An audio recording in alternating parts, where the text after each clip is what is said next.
Olá! Nessa aula eu vou te ensinar a reconhecer a síndrome vestibular, reconhecendo seus sinais, sabendo fazer a diferenciação entre síndrome vestibular central e periférica, e tudo de uma maneira muito simples e muito rápida. E se você não me conhece, eu sou o professor Jorge Costa, fundador do canal Neurovet Descomplicada, e aqui a gente procura fazer as aulas de um jeito que seja extremamente prática e útil para o dia a dia, para quem milita na área de clínica de pequenos animais. Então vamos lá, vamos começar a nossa aula. Bom, então vamos falar sobre o sistema vestibular. O sistema vestibular é dividido em sistema vestibular periférico e o central. O periférico é na orelha interna, ele capta as informações de aceleração da cabeça, de deslocamento da cabeça, de posicionamento dos olhos e dos fusos musculares em relação ao animal quando ele está marchando, quando ele está andando, quando ele está parado. Então, essas informações todas, quem faz a captação é o sistema vestibular periférico. Através da orelha interna, da região de orelha interna, ele passa para o tronco encefálico e dali ele segue para todo o organismo e vai até a região tálamo-cortical, onde ele é processado e ele consegue a harmonia que a gente vê no nosso dia a dia, né? Essa perfeição que é.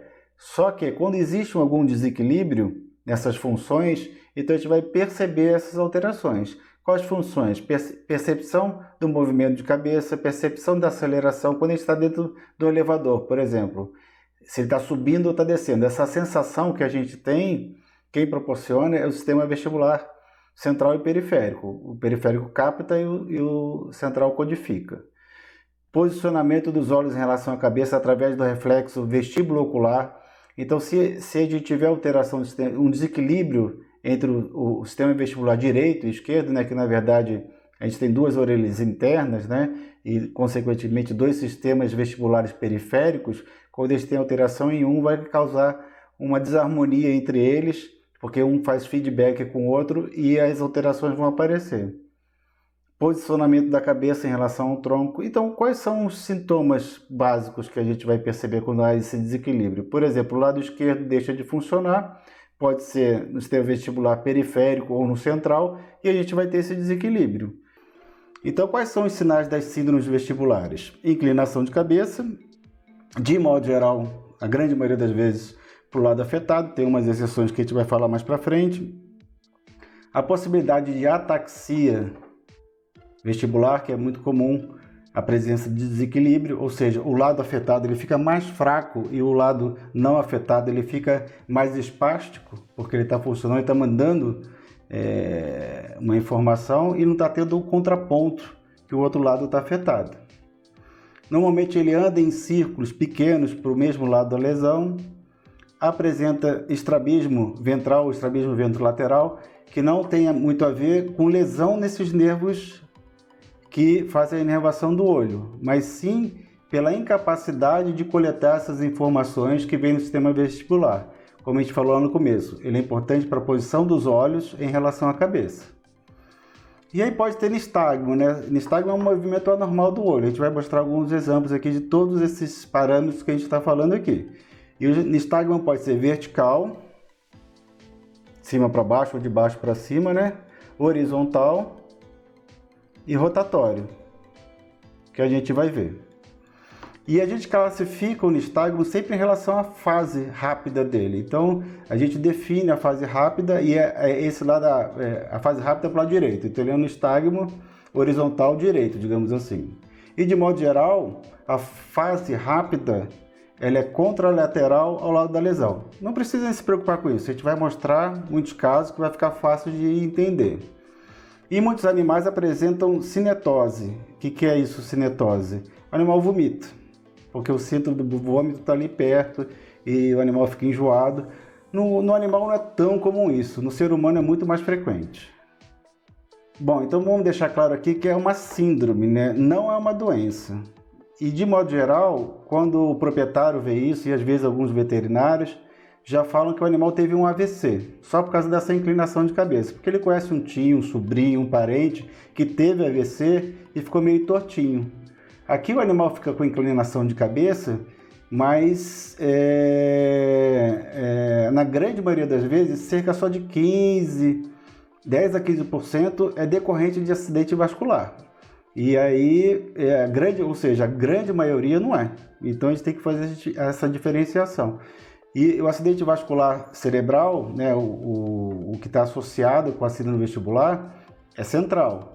E a grande maioria dos animais velhinhos aqui, eles fazem uma doença periférica, que o animal recupera relativamente bem. Então vamos ver aqui, ó. Aqui é a inclinação de cabeça, ó. Então o animal apresenta uma inclinação de cabeça bem observada, né, para o lado direito, né? Olha a orelha, como é que está mais próxima do solo, a orelha direita. Olha também como a perna da frente do animal, ela está com menos tônus, né? Ela está numa posição meio atípica. E um animal velhinho, que já tem catarata e tudo. Mas, se você observar, ele não está com sinais de sonolência. Que é uma característica de uma lesão central. Esse animal provavelmente não tem lesão central.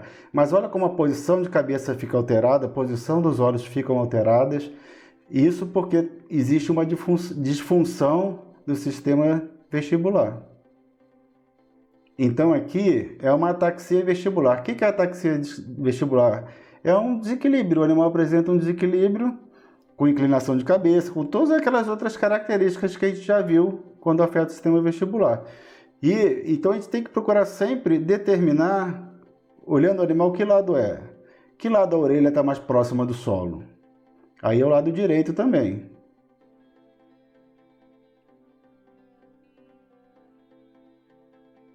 Ele tem tendência ao desequilíbrio. Essa doutora Rose ajudando a gente.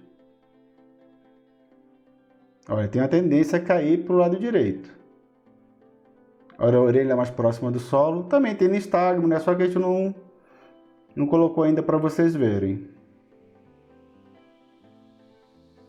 Olha o desequilíbrio dele. Aí ele pega o rumo do lado da parede do lado direito, ele se apoia e vai embora. Agora, quando ele vira, ele tem desequilíbrio novamente. Isso é uma ataxia vestibular.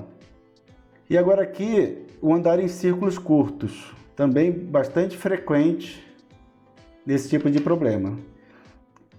E olha, vamos ver primeiro, para que lado a cabeça está tombada? A cabeça está inclinada para o lado direito também. Então ele vai ter tendência a fazer círculos curtos para o lado direito. Aí, ó, tá tendendo a fazer o círculo, ó, fez o círculo para o lado direito. Ele tem uma tendência, por quê? Porque como existe um desequilíbrio entre o lado direito e o lado esquerdo, ele tem uma tendência para o lado que está, digamos assim, apagado, que não está funcionando o sistema vestibular, a se direcionar para esse lado. Porque o lado esquerdo está estimulando, o direito não está, ele não percebe esse contraponto e tem uma tendência a tombar, a andar, a ir para esse lado. Aqui é o estrabismo, né? Normalmente o estrabismo, aqui a lesão também é do lado direito, né? O estrabismo no olho direito, o estrabismo ventral ou estrabismo ventrolateral. E o que é nistagmo? O nistagmo é esse movimento, ó. Esse é o nistagmo. Que tipo é esse nistagmo? Vamos tentar dar uma olhada melhor, ó. Esse é rotatório, ó. O olho tende a rodar. Então, o sistema vestibular é importante para manutenção do posicionamento da cabeça, manutenção do posicionamento dos olhos em relação à cabeça. Então, tudo isso fica alterado quando você tem lesão no sistema vestibular. E quais são as síndromes vestibulares, as apresentações? Você pode ter uma síndrome vestibular central, que afeta o tronco encefálico, é um problema mais grave de modo geral, né?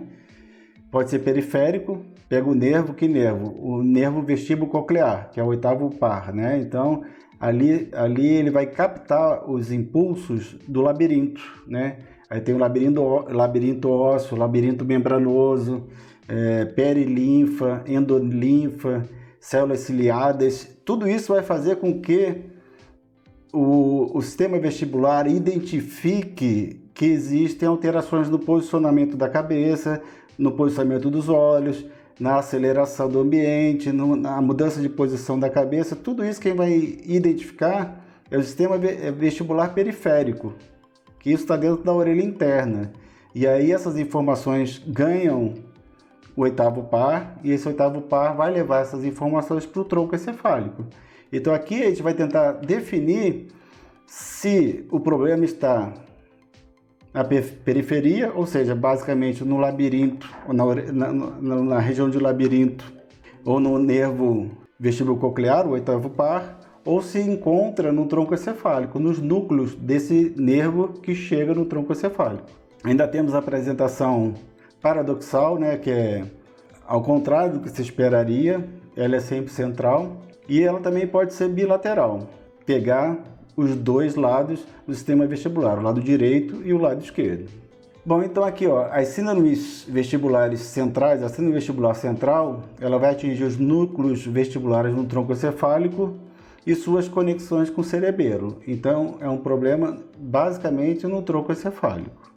Então aqui, ó, aqui a gente tem os núcleos do nervo vestíbulo coclear, né? Núcleo lateral, núcleo do caudal, núcleo medial, núcleo rostral. Então, aqui no assoalho do quarto ventrículo que se encontram esses núcleos. Então, isso aqui é o tronco encefálico. O nervo entra aqui, né? E aqui tem um contato íntimo com o cerebelo. Se a lesão for aí, é uma lesão no tronco encefálico. Então, a gente vai ter uma síndrome vestibular central. E o que as síndromes vestibulares centrais cursam? Com que sinais? O nistagmo vertical. Se o nistagmo for vertical, isso indica que é uma síndrome vestibular central. Aí se ele for horizontal e rotatório, pode ser central? Pode. Mas se ele for vertical, necessariamente ele é uma síndrome vestibular central. A nistagmo posicional. O que é nistagmo posicional? Você olha o animal às vezes de frente, né, ele em pé, e você não observa nistagmo. Aí você deita o animal ou vira ele decúbito dorsal e você olha e apresenta o nistagmo. Ou esse nistagmo muda de posição. Isso chama nistagmo posicional. O nistagmo posicional é uma lesão do sistema vestibular central. E o nistagmo, o que é o nistagmo dissociado? É menos comum de a gente ver, mas pode estar presente nas síndromes vestibulares centrais. Por exemplo, você tem um nistagmo diferente em cada olho. No olho esquerdo ele é horizontal e no direito ele é vertical. Isso aí indica que a lesão é no tronco encefálico. E de modo geral, o nistagmo relacionado à síndrome vestibular central, ele tem uma quantidade de movimentos mais lento, digamos assim, um nistagmo mais lento, tem menos movimentos. Já o nistagmo da síndrome vestibular periférica ele é muito mais rápido. Mas tanto é que eu coloquei aqui em branco, ele não é muito importante. O que é importante é o que está mais em negrito, né? O vertical, né? Nistagmo vertical, nistagmo posicional, nistagmo dissociado, déficit proprioceptivo, ele está sublinhado. Por que ele está sublinhado? Porque é extremamente importante. Para o animal apresentar déficit proprioceptivo, ele precisa apresentar um certo grau de lesão no tronco encefálico. Então, se a gente observar a presença de déficit proprioceptivo, é uma síndrome vestibular central. Normalmente também, se o estado mental está alterado, é indicativo de uma síndrome vestibular central, porque SARA, o sistema ativador reticular ascendente, que deixa o animal em alerta, ele fica no tronco encefálico. Se você tiver lesão no tronco encefálico, né, por ser uma síndrome vestibular central, você vai comprometer o SARA também. E alterações por proximidade, né, nos nervos trigêmeo, né, você pode ter uma certa dificuldade do animal utilizar a mandíbula, ou você pode ter até perdas de sensibilidade na face, né? Porque a gente sabe que o trigêmeo ele é um nervo composto, ele é motor e sensitivo. E também o abducente, também é muito comum o animal perder a capacidade de retrair o globo ocular, as síndromes vestibulares centrais. E a lesão do facial, do sétimo nervo, não é tão comum, mas pode ocorrer na central. Na periférica a gente já vai ver que ela é muito mais frequente, a lesão no nervo facial. Então aqui, ó, um nistagmo vertical, que é sempre relacionado à síndrome vestibular central. Aí, ó. E no final do vídeo, vamos ver o estado geral desse animal, mostrando que ele é central mesmo, né? O estado geral também está muito ruim desse bicho. Diferentemente daquele poodle que estava em pé com a cabeça torta e coisa, mas estava muito bem, no sentido de estado geral. Aí, ó. Bem deprimido, ó. Outro animal com bastante sonolência. Também um indicativo de lesão no SARA, né? No sistema ativador ascendente. Cabeça inclinada para o lado direito também.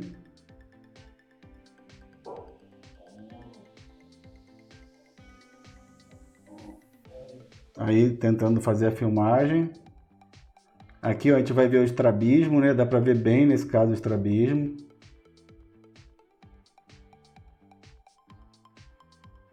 Eu fiz a foto lá, uma foto não ficou muito boa, eu vou botar uma outra foto depois. E ela assim, paradona, quietona. Então aí, ó, o sistema ativador reticular ascendente, SARA, né? Fica no tronco encefálico. Então quando a gente tem lesão, quando a gente tem uma síndrome vestibular central, na grande maioria das vezes, esse SARA está alterado também. E, consequentemente, na grande maioria das vezes, o animal apresenta sonolência. A presença de déficit proprioceptivo é sempre central também. Aí é opaco, ele é meio rabugento. A gente tentando demonstrar a propriocepção. Aí, ó. Ele tem déficit proprioceptivo, ó, no membro torácico direito. Para o mesmo lado que a cabeça está inclinada.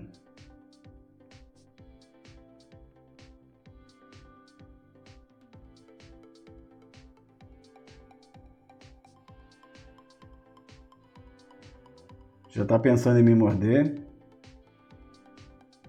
Agora ele vai.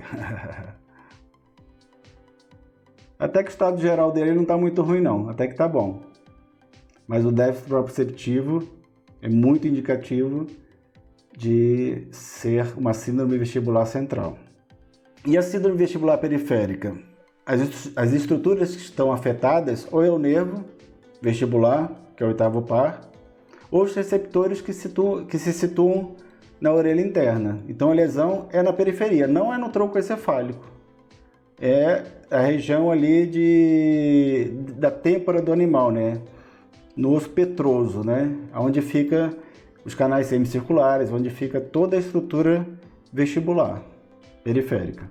Nós temos o labirinto ósseo, nós temos o labirinto membranoso, nós temos as estruturas perilinfa, endolinfa e nós temos as células ciliadas, mas isso aqui para a prática não interessa muito. O que interessa é que esse aqui é o sistema vestibular periférico. Se você quiser aprofundar mais, que eu acho legal, existem muitos livros descrevendo sobre o sistema nervoso e também o sistema vestibular periférico e central, tá? Vocês fiquem bem à vontade. Aqui a gente vai fazer pensando mais na prática, na utilização do dia a dia.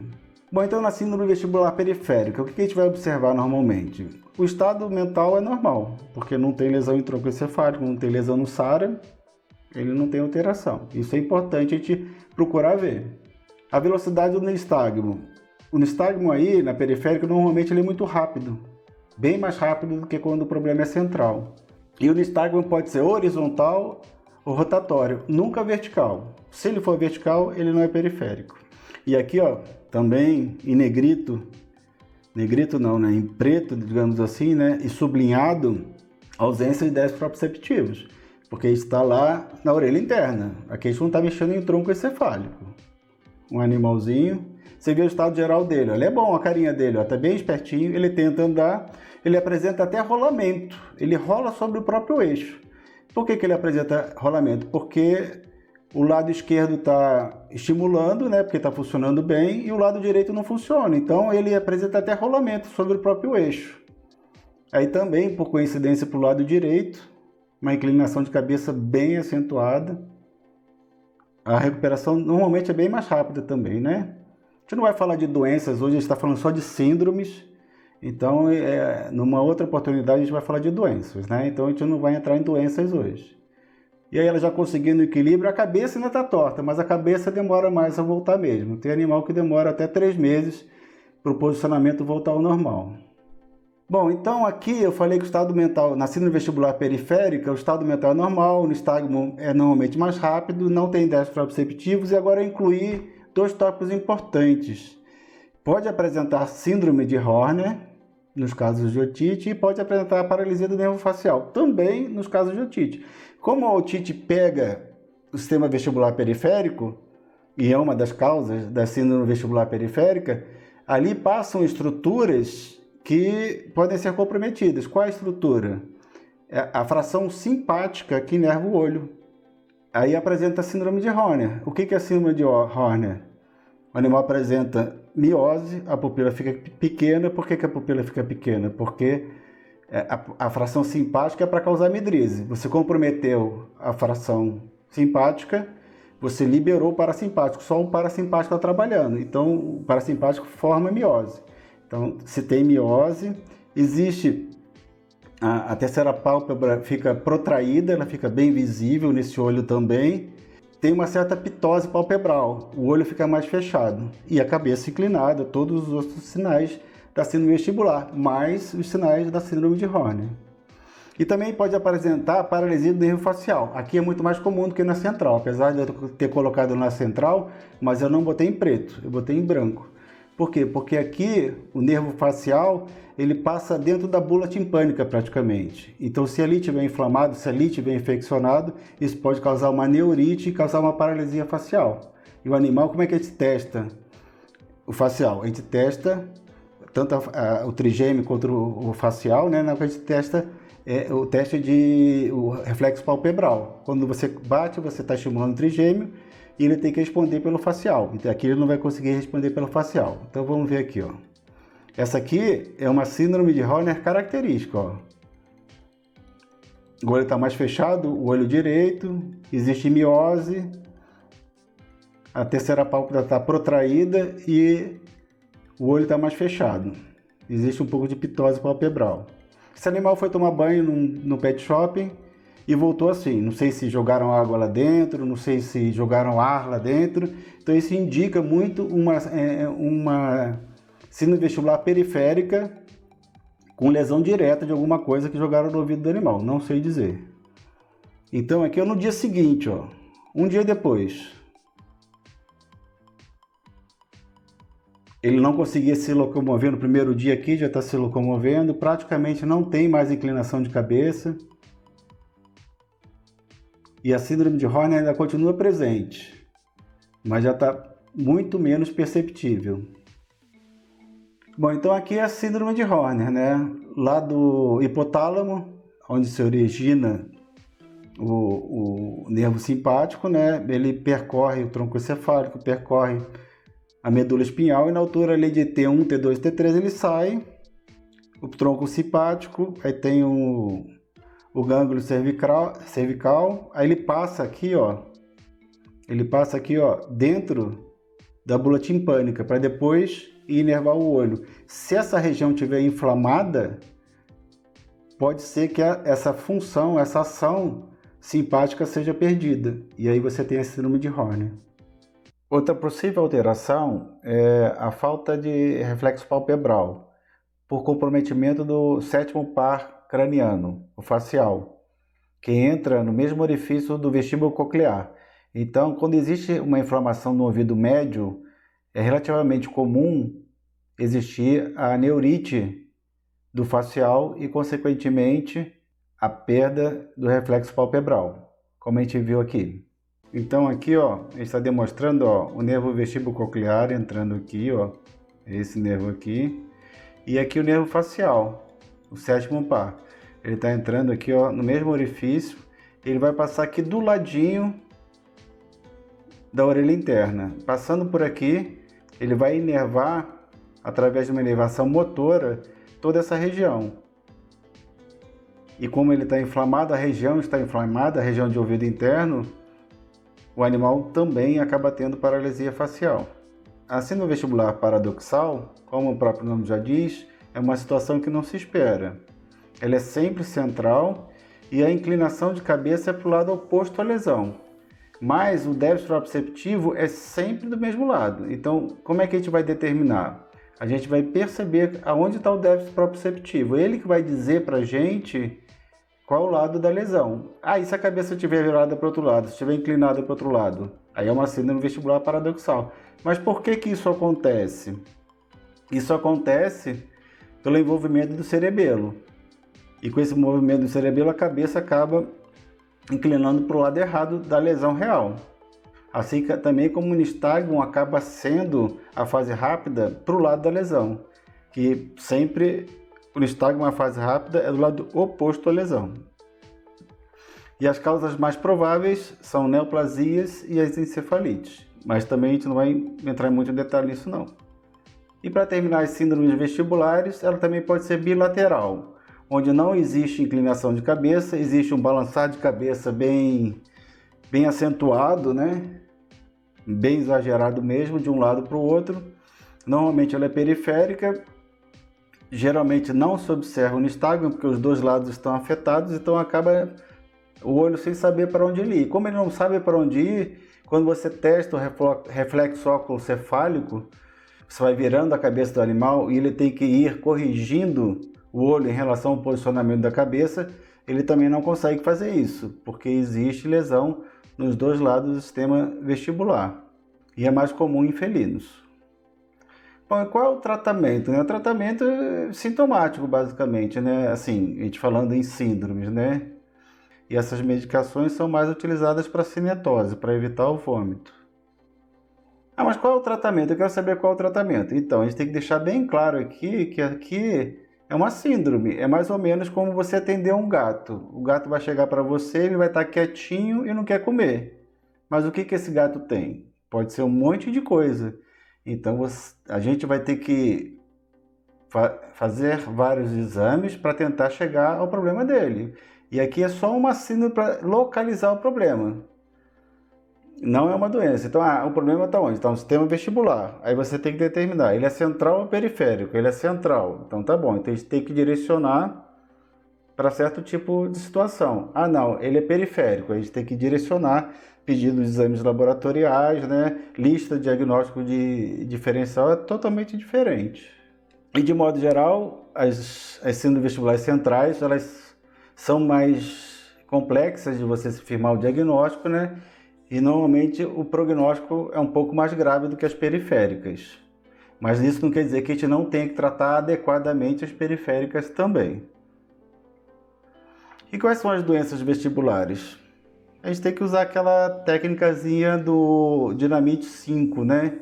Que aí você tem degenerativas, inflamatórias. Inflamatórias, se for central, as encefalites. Se for periférica, as otites. A neoplasia de plexo coroide é um problema que vai dar central. A presença de pólipos, né, é mais periférica. Metabólicas, o hipotiroidismo pode se apresentar tanto na forma central como periférica.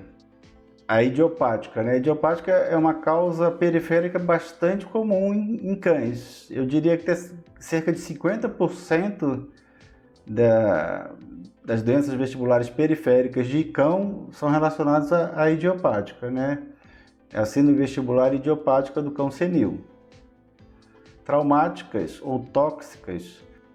Os aminoglicosídeos têm potencial de causar lesão tanto no sistema vestibular periférico quanto no sistema vestibular central. O metronidazol normalmente ele causa problemas no sistema vestibular central. E a síndrome vestibular decorrente de problemas vasculares, elas estão relacionadas às síndromes vestibulares centrais. Bom, pessoal, esse era o assunto de hoje. Se você gostou desse vídeo, curta e inscreva-se no canal. Vai aparecer em algum lugar aí na tela um outro vídeo que a gente já fez sobre locomoção. Se você tiver interesse, assista-o também, tá bom? Muito obrigado e até breve.